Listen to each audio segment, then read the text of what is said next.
Well, my journey started, or at least I thought it did, with mental health services when my son started acting out, probably in 2010.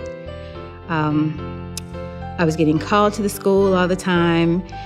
It was so much that I should have been on payroll. Every time I turned around, I was there.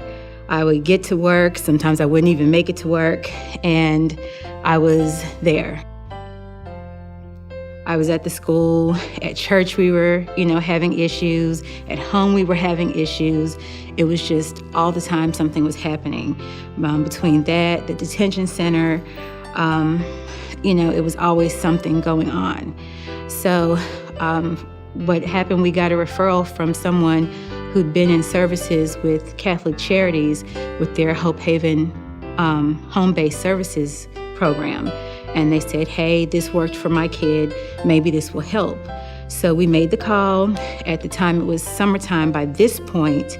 So we made the call. He went through the 14-day program, the residential program, which turned out to be a little break. And because his behavior was so severe, they said he was a candidate for their year-long program, and he went through that. At the time, I was very skeptical. I was skeptical about people coming to my home.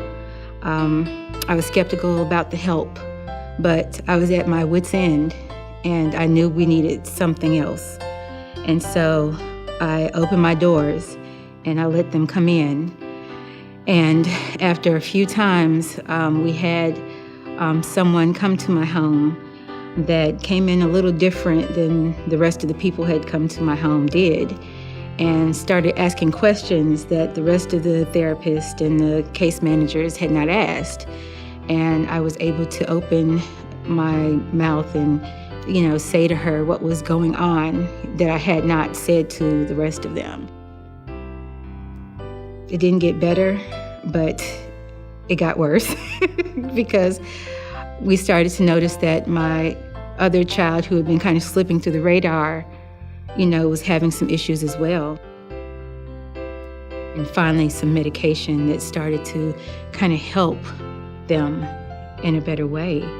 But through that journey, it started to answer some questions as to what had actually been going on in my own life. Having somebody as a peer, it has that different insight that we can't hear you. We can't hear when we're in it.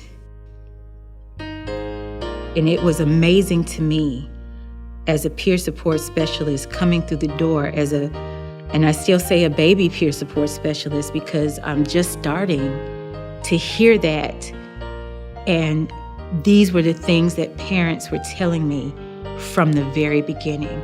And those are the exact things I was thinking. Those are the exact thoughts that I had. I am a consumer as well as I am a parent too. I can understand where that parent is coming from and that child getting on your nerves. I know.